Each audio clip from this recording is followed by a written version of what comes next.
এই মতন মানুষ যদি প্রত্যেক ঘরে ঘরে থাকতো তাহলে খুব ভালো হইতো। ভিডিওটা দেখুন।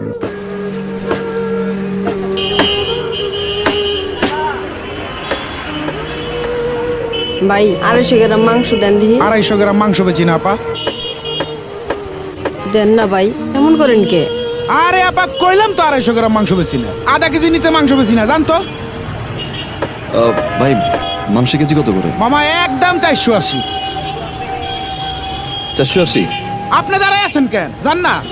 আচ্ছা আমার একটা কাজ করবেন। ভাই এনার একটু কর না, আমার 250 গ্রাম মাংস দিতে। ভাই আমার 4 কেজি মাংস দেন। ওই রান্ডা ল। ভাই কর না। এই আপা জান, জান তো। ওই বেটা এই খেদাবি কইতে ভাই যত সব। কি হইছে? আরে ভাই আজকালকার কি আধা কেজির নিচে মাংস বেচে, 250 গ্রাম মাংস চাইতেছে। এই আপনি যান, পকেটে টাকা নাই, আইসে আবার মাংস খাইতে করতে যায় এগুলা। ওনারা তো খুচরা 250 গ্রাম মাংস বিক্রি করে না, আর খুচরা 250 গ্রাম মাংস তো অনেক কম। আপনি 250 গ্রাম মাংস দিয়ে কি করবেন? আধা কেজির নিচে তো মাংস বেচে না। আসলে কি ভাই, বাবা আজকে পরীক্ষা কিন্তু ভালো দিতে হইব, অঙ্কে 100-তে 100 পাইতে হইব, ঠিক আছে? আচ্ছা মা। যাও। মা কি বাবা? আজকে যদি আমি পরীক্ষায় ভালো করি তোমাকে গরুর মাংস দিয়ে ভাত খাওয়াবা?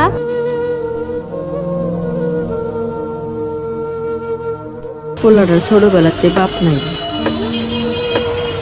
জীবনে অনেক কিছু চাইছি, কিন্তু তার কোনোদিন কোনো চাওয়া পূরণ করতে পারি নাই। আইজো মনে পারলাম না ভাই।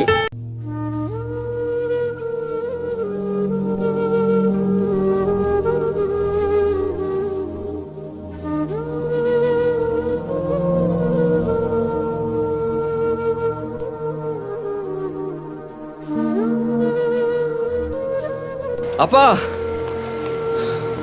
আপা আপনি? এই নেন, আমি 2 কেজি নিছি, আর এই 2 কেজি আপনার জন্য। এতগুলো মাংস? আমার কাছে তো এত টাকা নাই ভাই। নেন ভাই, আপনারটা আপনি লয়ে যান। ভাই বলছেন না, আজকে না হয় ভাই তার বোনের ছেলের একটা ইচ্ছা পূরণ করলো। রাখেন, আমার বাসায় 2 কেজি মাংসতে হয়ে যায়। এটা আপনার জন্য।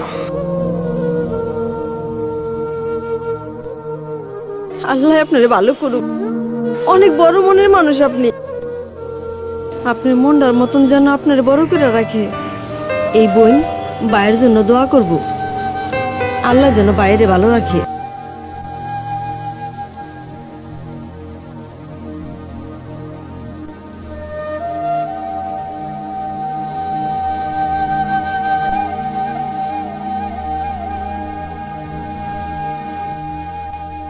আপনার খাবারের অপ্রয়োজনীয় কিংবা অপচয়ের অংশটুকু হতে পারে কোনো এক সুবিধা বঞ্চিত মানুষের জীবনের খুশির কারণ। আসুন, প্রয়োজনের বেশি অপচয় না করে এ সকল অবহেলিত মানুষের মুখে হাসি ফোটাই। বিশ্বাস করুন, এর মাঝে আপনি খুঁজে পাবেন সত্যিকারের হ্যাপিনেস, কারণ হ্যাপিনেস ইজ শেয়ারিং।